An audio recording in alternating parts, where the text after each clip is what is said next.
Como o exército alemão se tornou uma das forças de combate mais temidas da história, e como uma nação que havia sido arrasada pela Primeira Guerra Mundial e pelo Tratado de Versalhes conseguiu se reerguer e lançar uma guerra devastadora por toda a Europa.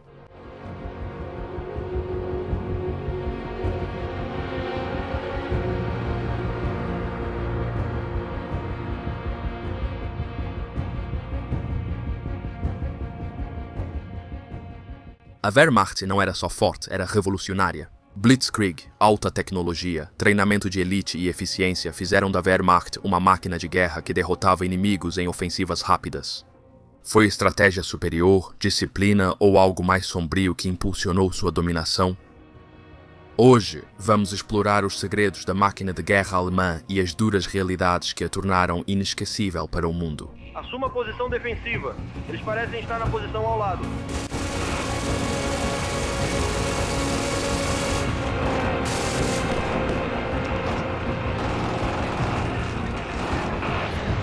Eu não vou correr tudo. E as panturrilhas ligadas.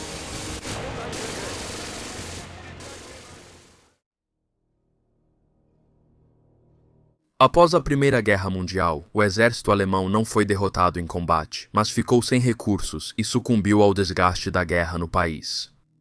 Quando esses soldados orgulhosos voltaram das terras devastadas da França e Bélgica, foram celebrados como heróis na Alemanha. No entanto, tudo mudou drasticamente com o Tratado de Versalhes. O tratado culpou fortemente a Alemanha pela guerra, gerando ressentimento e abrindo caminho para o novo regime alemão e outro conflito global ainda mais devastador. Durante os anos caóticos entre guerras, o exército alemão, o Heer, sobreviveu.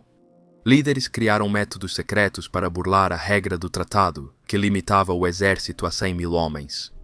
Com um legado de habilidade e eficiência, o Heer tinha uma estrutura de comando admirada por muitos. Na véspera da Segunda Guerra Mundial, o Oberkommando des Heeres, OKH, era o principal órgão para a execução dos planos dos estrategistas do exército. No entanto, Adolf Hitler mudou o jogo ao minar esse respeitado Estado-Maior, reduzindo sua influência e poder. Em vez disso, ele se colocou no topo de uma nova hierarquia militar e estabeleceu um órgão superior separado, o Oberkommando der Wehrmacht. Apesar de haver oposição a Adolf Hitler nas Forças Armadas, muitos oficiais de alta patente do Heer se encantaram com suas vitórias iniciais. Abraçaram entusiasmados o plano alemão de conquista, certos de que o país estava destinado à grandeza. À medida que as ambições de Adolf Hitler cresciam e a Europa era lançada em sua Segunda Grande Guerra em menos de 25 anos, alguns oficiais argumentaram, com hesitação, que a Alemanha talvez não estivesse militar ou economicamente pronta para um conflito desse porte antes de 1942. No entanto, a impaciência de Adolf Hitler o levou a acelerar sua agenda e, em 1º de setembro de 1939, a invasão da Polônia acendeu a fagulha que logo mergulharia o mundo na guerra. Esses oficiais não só seguiam ordens, mas também juraram lealdade pessoal a Adolf Hitler. Esse compromisso seguia o princípio do Führer, que dizia que sua palavra estava acima de qualquer lei escrita. Apesar de influenciada pelo darwinismo social e não ser exclusiva da Alemanha, sua aplicação rigorosa nos 12 anos do Terceiro Reich deixou marca profunda na cultura militar alemã. Durante os julgamentos de Nuremberg após a guerra, vários alemães de alta patente usaram esse princípio como defesa para suas ações. A lealdade enraizada e a crença na autoridade absoluta de Hitler foram fundamentais para as estratégias agressivas da Alemanha.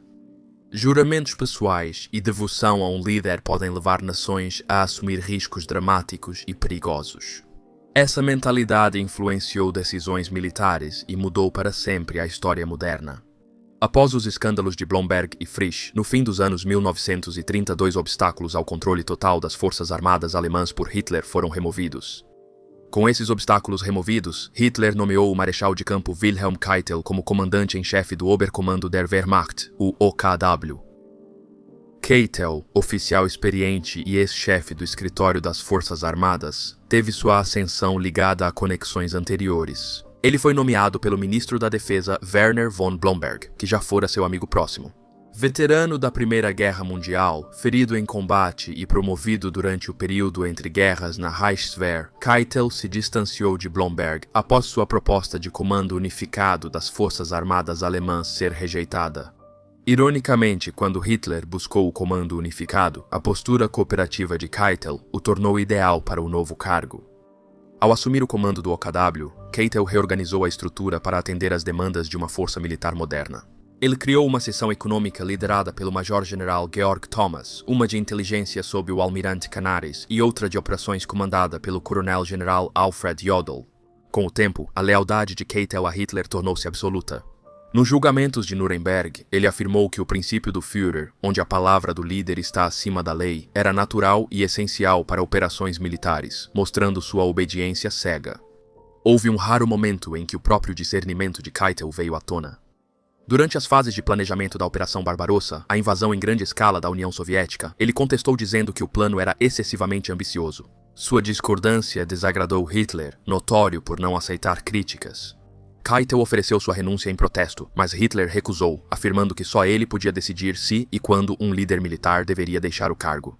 A partir desse momento, Keitel tornou-se nada menos que um servo submisso do Führer, uma mudança tão pronunciada que alguns de seus colegas oficiais passaram até a chamá-lo de lacaio Keitel ou simplesmente lacaio. Cada soldado alemão da época era uma engrenagem essencial de uma vasta e formidável máquina de guerra, meticulosamente treinado, rigidamente organizado e preparado para a conquista. Embora muitos homens usassem o uniforme do Heer, poucos chegavam ao posto de oficial, destacando o caráter de elite da liderança militar nessa força.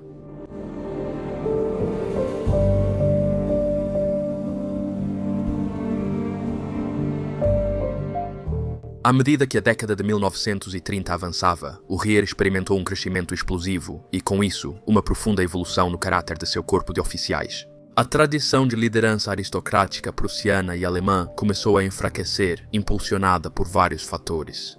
A profunda desconfiança de Hitler em relação à elite estabelecida e a enorme escala da expansão militar, que exigiu um rápido influxo de novos oficiais.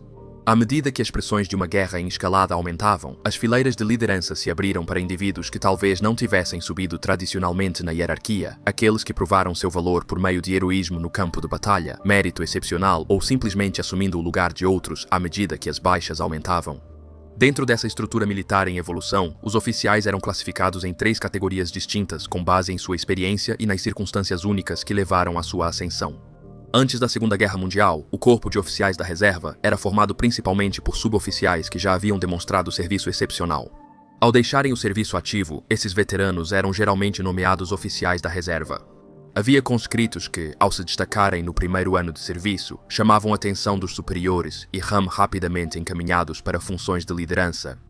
Outro grupo de reservistas, aqueles que atendiam a um rigoroso padrão educacional, era designado como cadetes oficiais.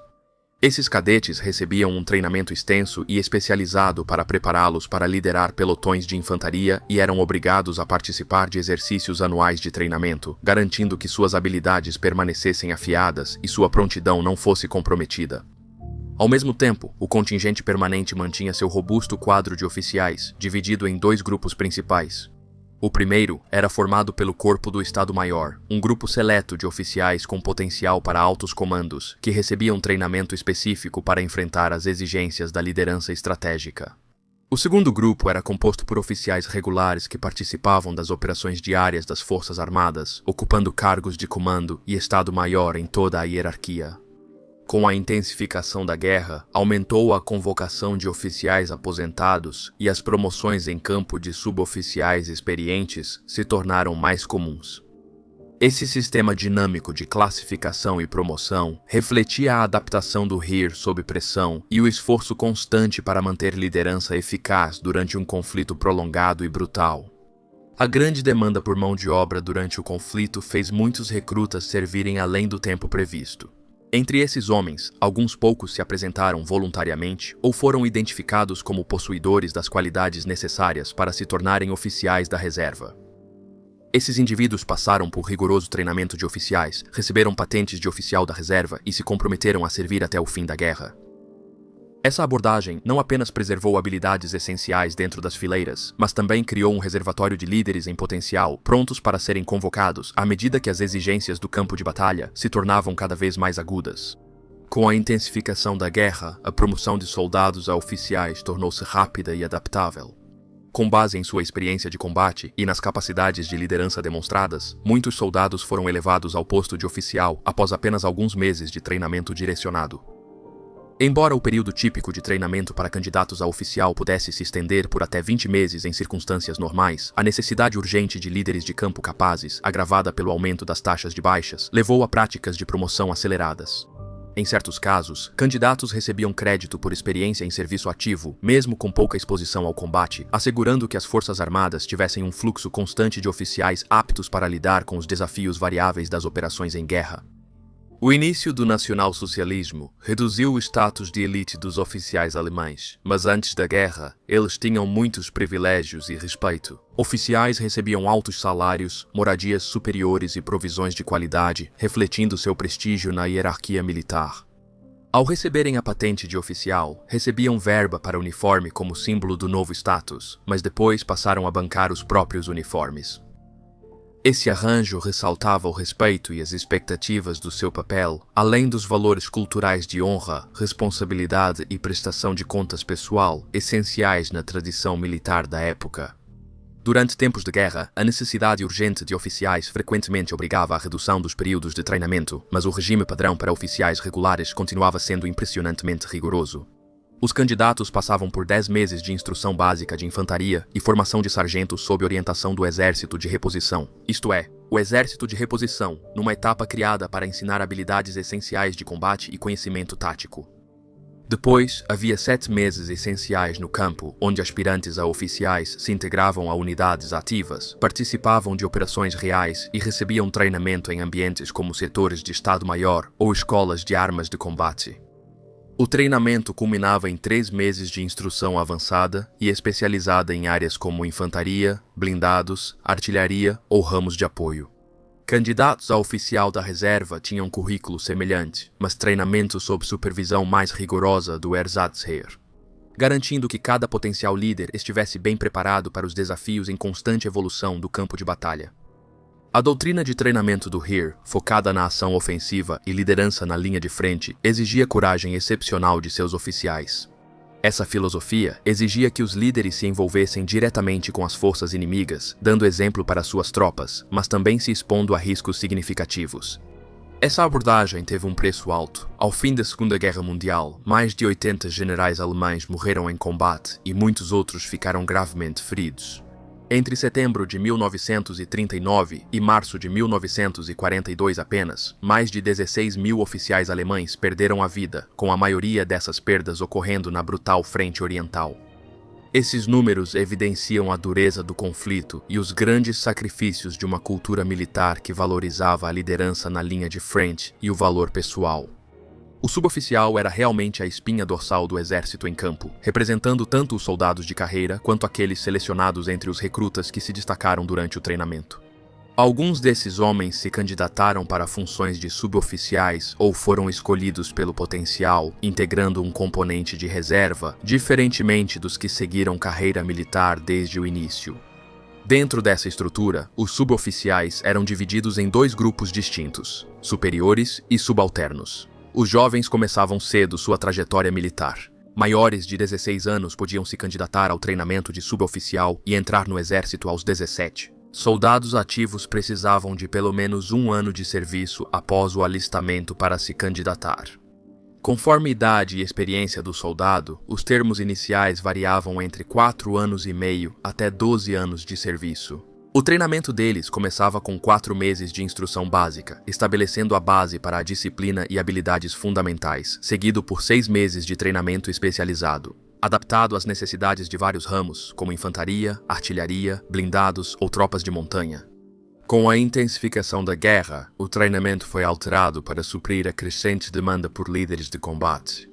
No início, a abordagem estruturada envolvia instrução longa e detalhada, mas mais tarde no conflito, a fase de treinamento básico foi acelerada ao ser incorporada diretamente nas unidades ativas, em vez de em um ambiente escolar tradicional.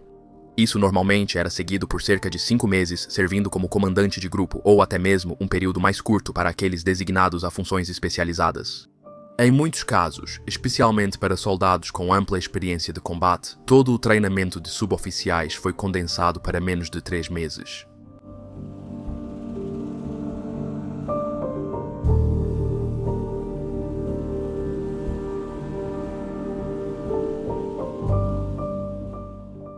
Para a Alemanha, a Segunda Guerra Mundial não era apenas mais uma guerra, era vista como uma luta pela sobrevivência total. As cicatrizes da Primeira Guerra Mundial eram profundas, e todo soldado era levado a acreditar que, desta vez, a derrota seria algo ainda pior do que o Tratado de Versalhes. O povo alemão viu seu país ser humilhado, sua economia destruída e suas forças armadas reduzidas a quase nada após 1918.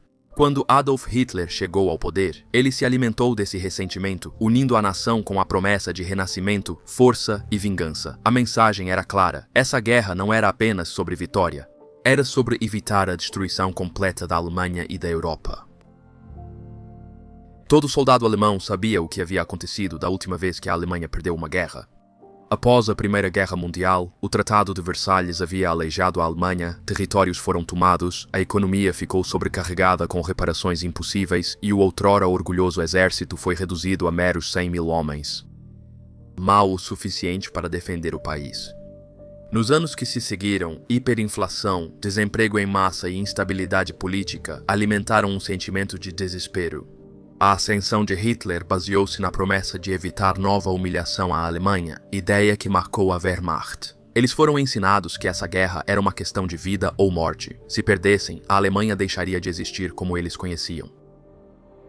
A propaganda reforçava esse medo de forma implacável. Hitler e Goebbels apresentavam a Alemanha como uma nação sitiada, cercada por inimigos que queriam sua destruição. A guerra não era apenas contra a Grã-Bretanha, a França ou a União Soviética. Era contra as forças que, segundo o regime, haviam conspirado para destruir a Alemanha após 1918. Essa mensagem era repetida para soldados e civis. Eles não estavam lutando apenas por conquista, estavam lutando pela sobrevivência de sua pátria, de suas famílias e de seu futuro. Essa crença impulsionou o esforço de guerra alemão. Nos primeiros anos, as campanhas militares foram executadas com precisão implacável.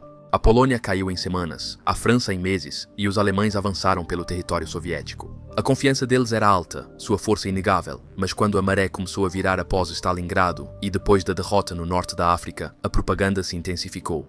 A guerra total foi declarada em 1943 e o povo alemão foi instruído a se preparar para o sacrifício absoluto. Todas as fábricas focaram no esforço de guerra e os recursos foram para a linha de frente. Render-se nunca foi opção. Mesmo com o avanço dos aliados em todas as frentes, o povo alemão era lembrado do que aconteceu em 1918, ocupação, fome e humilhação. A Alemanha os fez crer que outra derrota traria sofrimento ainda maior, resultando em uma das resistências mais ferozes da guerra. Na frente oriental, na Normandia, nas Ardenas, nos dias finais, Adolf Hitler ordenou a defesa de Berlim, jogando até o último homem, mulher e criança na luta, porque aos olhos da Alemanha, a Alemanha não podia se dar ao luxo de se render. A crença de que a guerra era pela sobrevivência da Alemanha fez seus soldados lutarem mais, resistirem por mais tempo e se sacrificarem como poucos exércitos na história. Eles lutaram não só por ordens, mas por acreditar que sua nação estava em risco. Essa mentalidade, embora tenha levado à ruína, fez da Wehrmacht uma das forças de combate mais determinadas e implacáveis que o mundo já viu.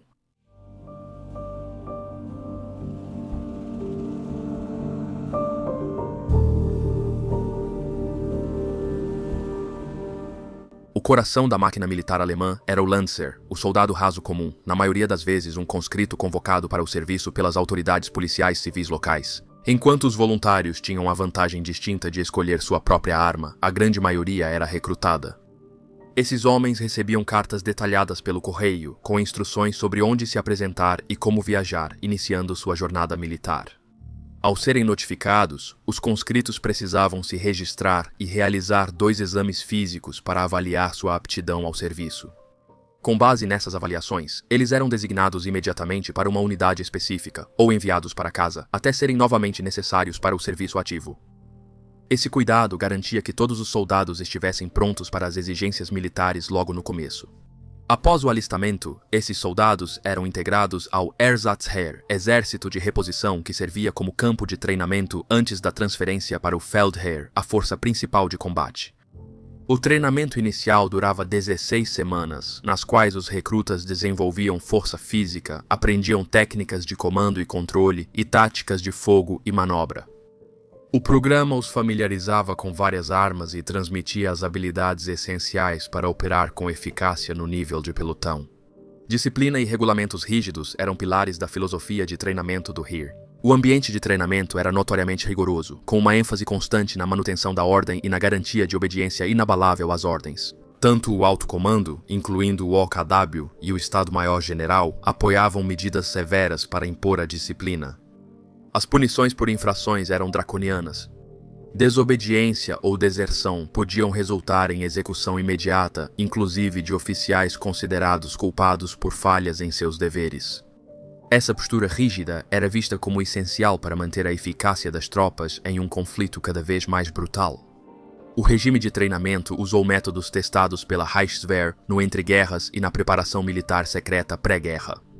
Os soldados suportavam longas marchas forçadas carregando toda a carga de combate, participavam de exercícios com fogo real e passavam por treinamentos físicos implacáveis. Essas rotinas exigentes frequentemente levavam homens ao extremo. Alguns chegaram até a morrer de pura exaustão, e lesões eram comuns. Com dias que se estendiam do nascer do sol até muito depois do anoitecer, o ritmo implacável do treinamento deixava pouco espaço para descanso. Apesar de sua reputação como um dos exércitos mais mecanizados da época, apenas cerca de 20% do Heer era realmente motorizado durante a Segunda Guerra Mundial. Muitos soldados ainda precisavam se deslocar a pé em campos de batalha cada vez mais modernos.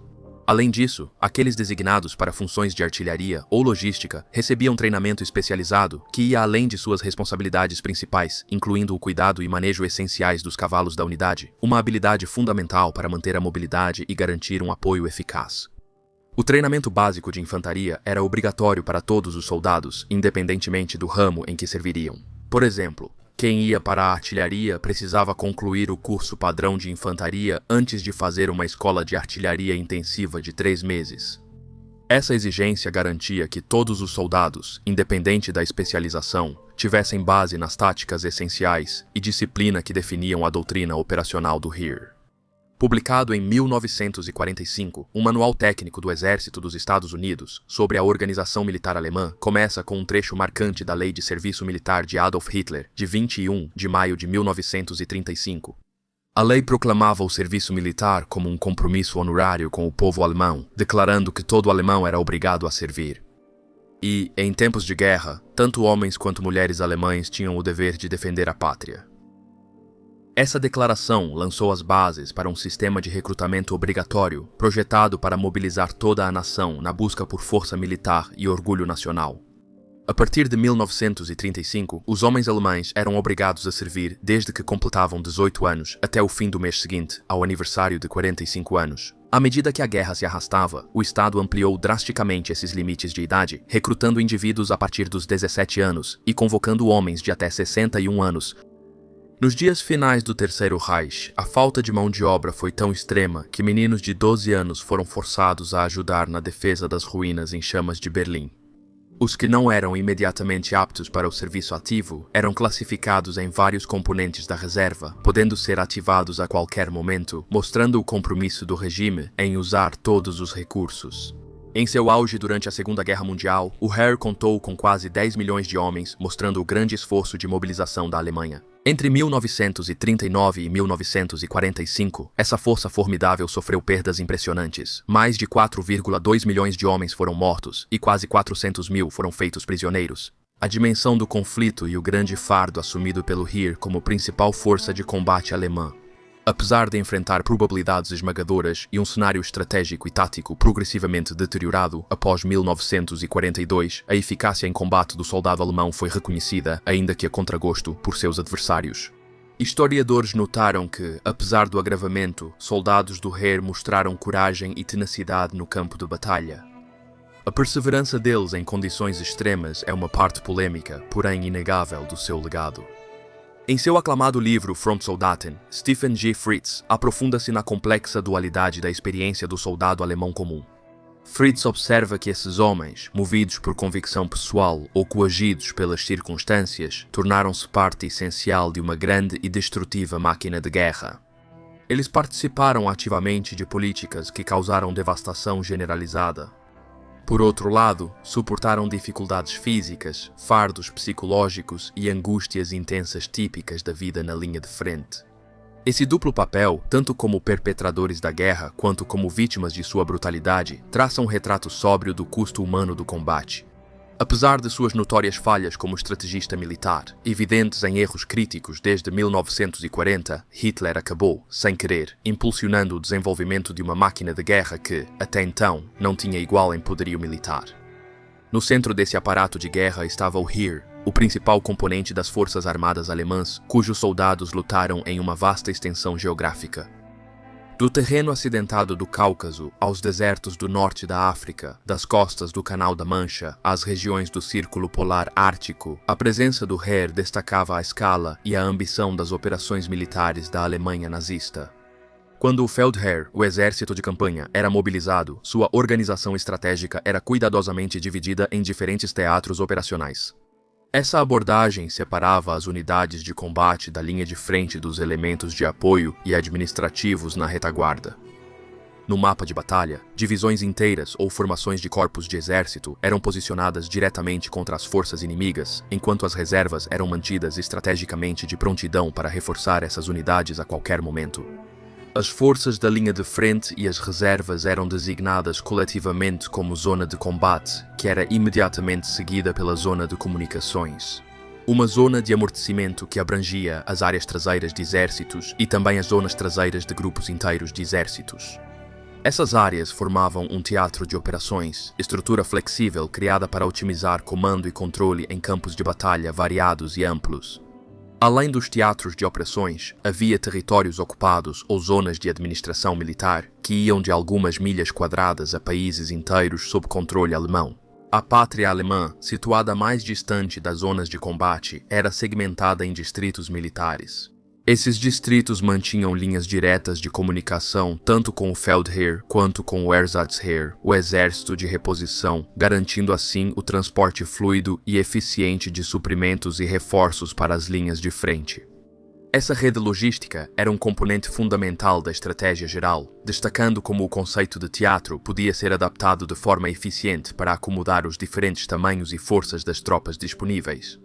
Durante a Segunda Guerra Mundial, a estrutura do Feldherr evoluiu constantemente. Divisões, corpos e exércitos eram frequentemente realinhados entre comandos, transferidos entre áreas ou reconstituídos com tropas de reposição devido às pesadas baixas em combate. Em muitos casos, algumas unidades do Heer estavam tão severamente desgastadas que, embora ainda fossem oficialmente classificadas como divisões ou regimentos completos, sua força de combate real ficava muito aquém dos requisitos padrão. A maior unidade operacional dentro do Feldherr era o Grupo de Exércitos, uma formação massiva que reunia 2 ou mais exércitos, cada um com seus próprios componentes integrais de infantaria, blindados, artilharia e, frequentemente, até mesmo um contingente aéreo da Luftwaffe, trabalhando em estreita coordenação. Um grupo de exércitos comandava centenas de milhares de soldados, sendo um dos principais elementos da estratégia militar alemã.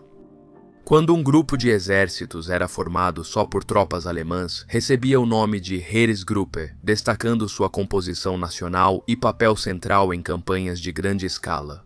O Grupo de Exércitos Norte, ou Heeresgruppe Nord, é um exemplo da evolução da estrutura e estratégia do Feldherr.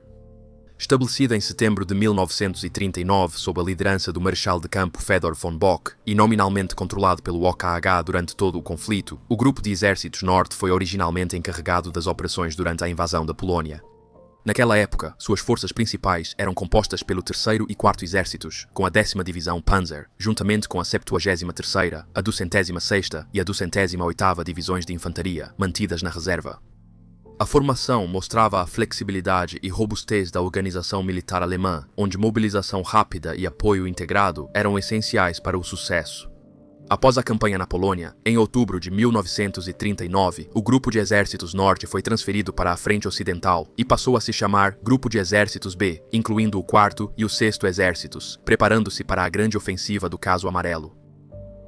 Em 10 de maio de 1940, quando começou a invasão da França e dos Países Baixos, o Grupo de Exércitos B era uma força poderosa. Era composto por 3 corpos do 18º Exército do General Georg von Köchler e 6 corpos do 6º Exército do General Walter von Reichenau, totalizando 29 divisões. Dessas, 23 eram divisões de infantaria, 3 eram divisões Panzer, 2 eram divisões de infantaria motorizada e 1 era uma divisão de cavalaria.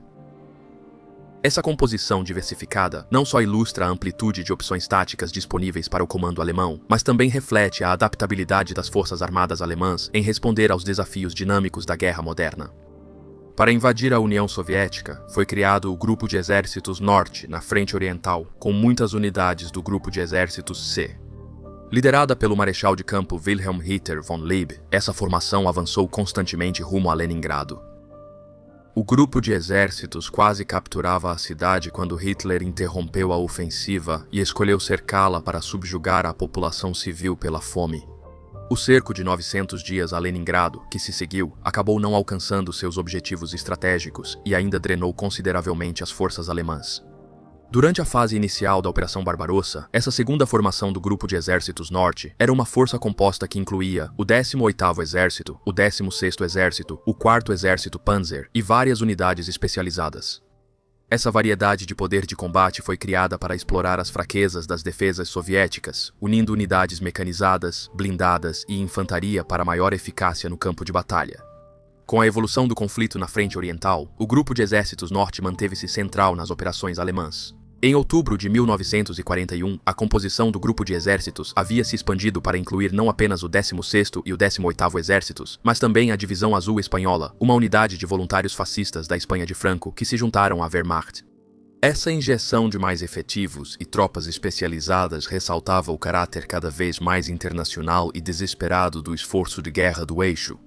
Um ano depois, sob a liderança do general von Küchler, o grupo foi ainda mais reforçado com a inclusão do 11º Exército, aumentando sua força total e flexibilidade operacional. Em 1944, as árduas batalhas na costa do Báltico testaram o Grupo de Exércitos Norte durante 7 meses exaustivos. O comando do Grupo de Exércitos passou por vários oficiais de alta patente: Marechal de Campo Walter Model, Coronel-General Georg Lindemann e Coronel-General Johannes Freisner e Marechal Ferdinand Schörner. Todos tiveram que se adaptar rapidamente às mudanças na linha de frente. A troca de lideranças evidencia os desafios estratégicos e operacionais das forças alemãs nas fases finais da guerra. Nos últimos meses do conflito, o Grupo de Exércitos Norte foi transferido para a Prússia, onde seguiu lutando com o 16º e 18º Exércitos, reforçado por destacamentos e grupos de combate formados rapidamente diante da situação crítica. Em janeiro de 1945, durante combates intensos na Letônia, o Grupo de Exércitos foi renomeado para Grupo de Exércitos Curlândia. Ao mesmo tempo, os remanescentes do antigo Grupo de Exércitos Centro foram reorganizados e renomeados como o novo Grupo de Exércitos Norte. Essas mudanças de última hora mostram os esforços caóticos e desesperados dos militares alemães para reorganizar suas forças durante o colapso das frentes do regime em ruínas. O Grupo de Exércitos B foi o nome de 3 formações diferentes durante a guerra, refletindo as necessidades estratégicas e as frentes em mudança dos militares alemães. Sob comando do marechal de campo Fedor von Bock, sua primeira formação tinha cerca de 300.000 soldados e foi decisiva nas campanhas de maio de 1940 na Bélgica e Países Baixos. Essa formação foi fundamental na execução de manobras rápidas e contundentes que caracterizaram os primeiros sucessos da estratégia Blitzkrieg na Europa Ocidental. Outro grupo de exércitos B surgiu na Frente Oriental às vésperas da ofensiva da Wehrmacht contra o Exército Vermelho no verão de 1942. Reunindo forças do antigo Grupo de Exércitos Sul, essa formação destacava o 6º Exército, comandado pelo marechal de campo Friedrich von Paulus. O 6º Exército ficou conhecido pelo desastre na Batalha de Stalingrado, que durou 6 meses e terminou com sua aniquilação pela contraofensiva soviética. Após essa derrota, os remanescentes do 2º Grupo de Exércitos B foram integrados ao Grupo de Exércitos Don, formando o reconstituído Grupo de Exércitos Sul, evidenciando os realinhamentos na estrutura de comando alemã. A terceira e última formação do Grupo de Exércitos B surgiu no norte da Itália, em 1943, liderada pelo Marechal Erwin Rommel. Com o avanço da guerra, essa formação foi transferida para a França após o dia D. O comando passou, posteriormente, para o Marechal de Campo Günther von Kluge e mais tarde para o Marechal de Campo Walter Model, sob cuja liderança o Grupo de Exércitos B se envolveu profundamente em vários grandes combates. Seus integrantes lutaram na Normandia, participaram da Operação Market Garden e da ofensiva aliada aerotransportada e terrestre na Holanda no outono de 1944, antes de desempenhar um papel significativo na ofensiva das Ardenas, mais conhecida como a Batalha do Bulge. Formações do eixo que uniam unidades alemãs a outras, como o exército italiano no norte da África e os exércitos romeno e húngaro na frente oriental, eram chamadas de Armeegruppen. Esses agrupamentos eram unidades operacionais integradas, criadas para unir pontos fortes de cada componente nacional e facilitar ações militares coordenadas em vários teatros de guerra.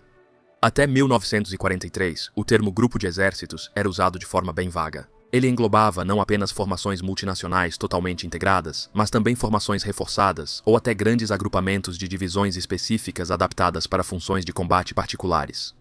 A definição flexível permitia aos comandantes se adaptarem rapidamente às necessidades mutáveis do campo de batalha, agrupando unidades capazes de oferecer poder de fogo concentrado ou capacidades especializadas.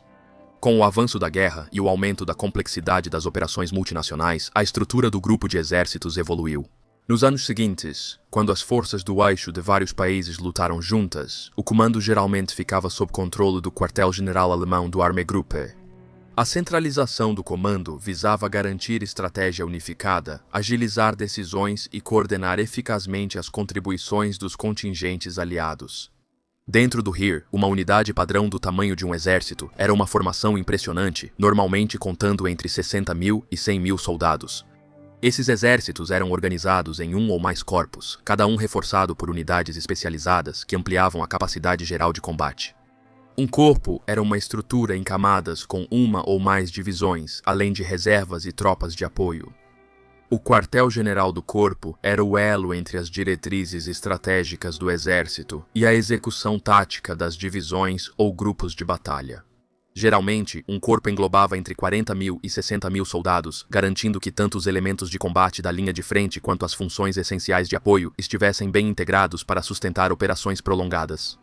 As divisões do Feldherr na Segunda Guerra Mundial tinham estruturas organizacionais diferentes, adaptadas às funções específicas no campo de batalha. As divisões de infantaria eram organizadas de modo bem diferente das blindadas. Uma divisão de infantaria típica era formada por até 4 regimentos, com várias unidades de apoio anexadas que elevavam sua força total para entre 10.000 e 20.000 homens. O quartel-general da divisão era crucial ao direcionar taticamente os regimentos de combate, garantindo manobras coordenadas e resposta eficaz no combate. Essa abordagem estruturada não só maximizava o potencial de combate de cada divisão, mas também demonstrava o compromisso do Heer com a flexibilidade operacional e a eficácia militar sustentada em um teatro de guerra em rápida evolução.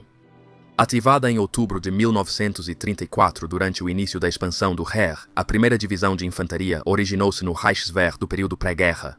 Originalmente disfarçada sob uma série de nomes eufemísticos para ocultar sua verdadeira natureza como formação de infantaria em violação ao Tratado de Versalhes, essa unidade da primeira leva era composta por soldados recrutados na primeira leva de conscrição alemã antes do início da Segunda Guerra Mundial.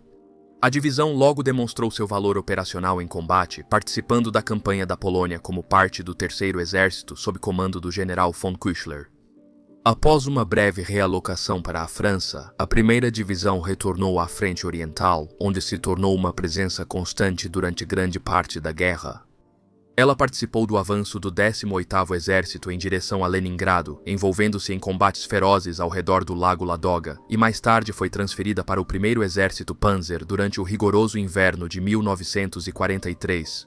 Nos capítulos finais do conflito, operando ao lado do 3º e 4º Exércitos, a divisão se viu envolvida em combates brutais contra o Exército Vermelho Soviético perto de Königsberg, na Prússia Oriental.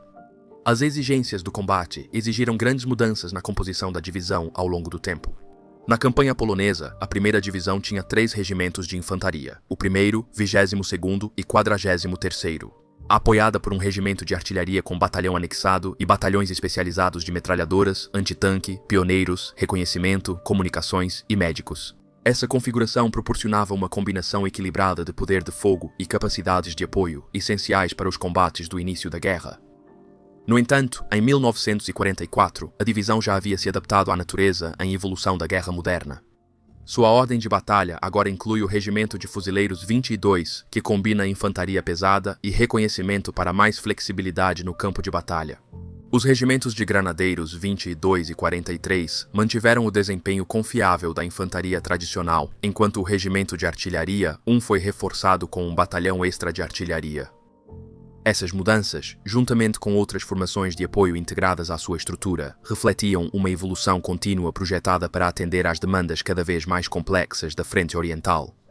Durante sua história, a primeira divisão de infantaria teve 12 comandantes, cada um contribuindo para as adaptações táticas e resiliência da unidade sob pressão.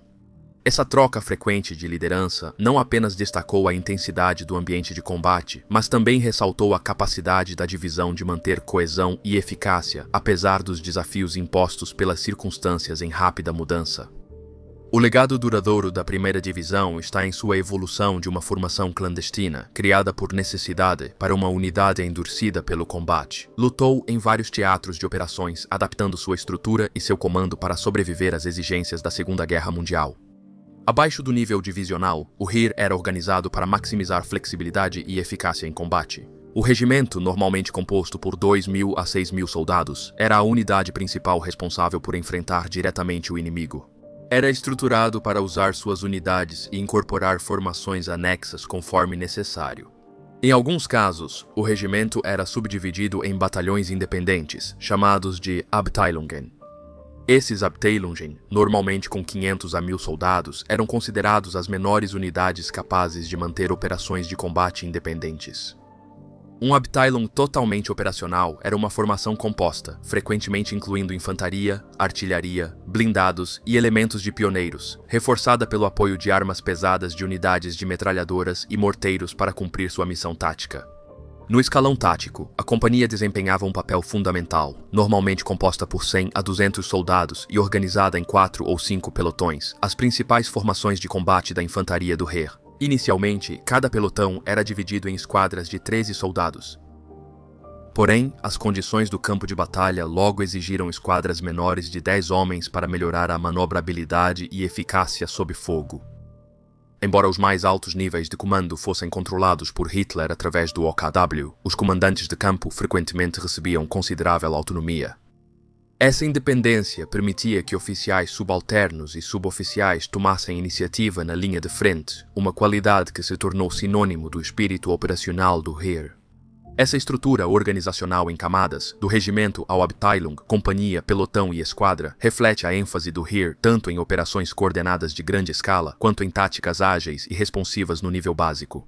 Ao dar autonomia aos líderes de níveis inferiores para tomar decisões críticas durante o combate, os militares alemães permitiram que pequenas unidades se adaptassem rapidamente às condições imprevisíveis da guerra. Essa combinação de organização rigorosa e comando descentralizado foi uma pedra angular da capacidade do Heer de manter sua eficácia operacional durante todo o conflito. Combates no Heer frequentemente levavam à rápida criação de Kampfgruppen, grupos de batalha autônomos. Essas unidades versáteis eram montadas no campo com as forças disponíveis, oferecendo capacidades terrestres completas. Variando de grandes formações de nível de corpo de exército a grupos menores como batalhão ou companhia, um Kampfgruppe típico combinava elementos de infantaria, blindados, artilharia e unidades antitanque, reforçados por tropas de apoio, como engenheiros de combate e destacamentos médicos. Essa integração permitia a resposta flexível e adaptável à natureza imprevisível da guerra. Essas formações temporárias geralmente recebiam o nome do comandante e tinham missões específicas. O conceito de Kampfgruppe era padrão na doutrina tática do Heer, refletindo o comando descentralizado e a formação rápida voltada para missões específicas. De muitas maneiras, essa abordagem refletia as estruturas de comando de combate que mais tarde foram empregadas pelo Exército dos Estados Unidos durante a Segunda Guerra Mundial. Já que ambos foram projetados para reunir uma variedade diversa de elementos de combate em uma única força coesa, capaz de agir de forma independente e decisiva no campo de batalha. Após a derrota em El Alamein, no outono de 1942, as forças do eixo no norte da África foram forçadas a uma retirada desesperada, atravessando centenas de quilômetros de deserto implacável, com as forças aliadas avançando tanto pelo leste quanto pelo oeste. As unidades alemãs e italianas, sob o comando dos generais Erwin Rommel e Hans-Jürgen von Arnim, enfrentavam a ameaça constante de serem separadas umas das outras enquanto recuavam em direção à costa tunisiana. Para enfrentar esse risco e manter linhas de retirada críticas, vários Kampfgruppen foram rapidamente formados para proteger passagens de montanha estratégicas e atrasar o avanço inimigo. Uma formação particularmente notável foi o Kampfgruppe Fulhad, criado em fevereiro de 1943 sob o comando do tenente-coronel Fritz Fulhad. Responsável por proteger as passagens estratégicas de Fondue em uma frente de 65 quilômetros, esse grupo de batalha reuniu forças diversas e poderosas. Ele tinha 12 companhias de infantaria, 9 alemãs e 3 italianas, com apoio de 14 canhões italianos e 3 peças de artilharia alemãs menores. A unidade também incorporou o 334º Batalhão de Carros Blindados, que operava canhões antiaéreos leves e 2 canhões de 88 mm. Esses canhões, embora originalmente destinados à defesa aérea, mostraram-se letais na função antitanque. Além disso, um pelotão de forças especiais de elite do renomado Regimento Brandenburg foi incorporado, ampliando a flexibilidade de combate do grupo. Esse grupo bem estruturado lançou um contra-ataque determinado contra as forças dos Estados Unidos que haviam desalojado seus elementos de vanguarda e tomado uma vila próxima, marcando um sucesso tático em meio à retirada caótica. Reforços logo chegaram na forma do 190º Batalhão de Reconhecimento, o que permitiu a Full-Rad contornar as linhas inimigas na Polônia, através das vastas extensões da União Soviética e por grande parte da Europa Ocidental. Igualmente notável era a capacidade do Feldheer para operações defensivas robustas. Quando forçados a adotar uma postura defensiva, os militares alemães aproveitaram a iniciativa e a engenhosidade de seus oficiais subalternos e suboficiais. Enquanto isso, soldados calejados pela guerra, movidos por uma determinação sombria de defender a pátria, lutaram com tenacidade implacável. A habilidade de executar manobras ofensivas explosivas e defesas resilientes destacou a adaptabilidade dos militares alemães e garantiu que, mesmo em retirada, suas tropas permanecessem uma força potente no campo de batalha.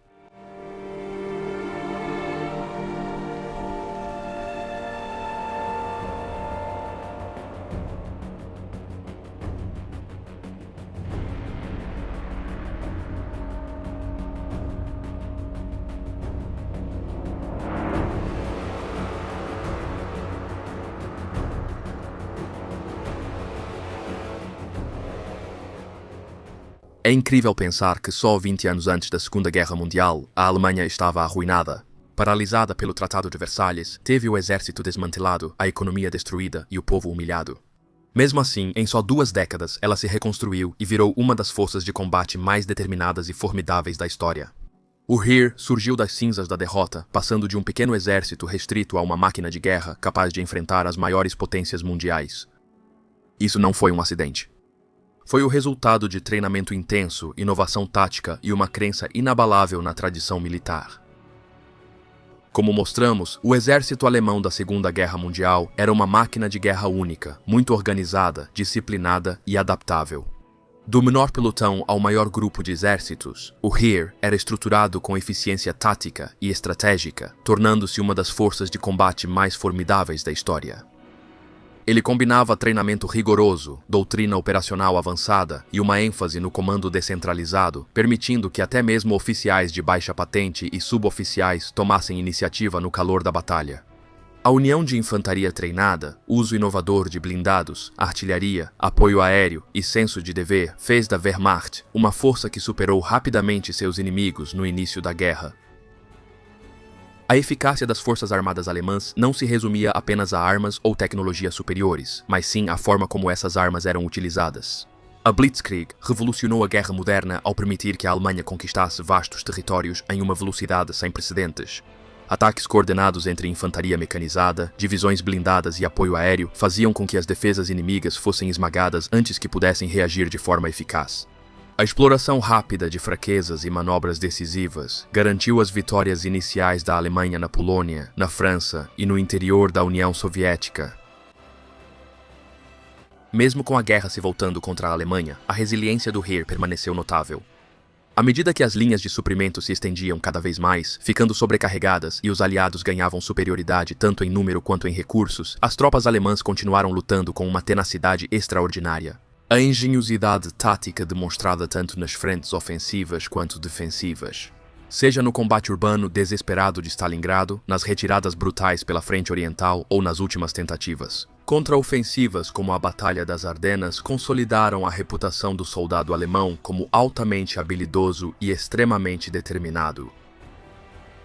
Hoje, táticas e estratégias da Wehrmacht seguem sendo estudadas em academias militares no mundo todo. Forças armadas modernas estudam o planejamento operacional alemão, guerra de armas combinadas e comando de missão, onde líderes em todos os níveis têm autonomia para tomar decisões independentes no campo de batalha. Embora o legado da Alemanha nazista seja condenado, a eficácia militar do Heer continua sendo objeto de estudo, não por admiração ideológica, mas para compreender a evolução da guerra e aprender tanto com seus pontos fortes quanto com suas falhas.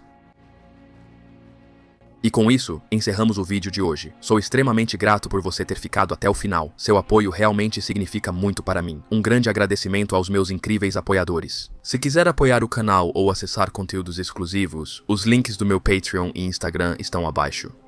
Espero que você tenha aprendido algo novo e, como sempre, te vejo na próxima aventura. Se cuida e até logo.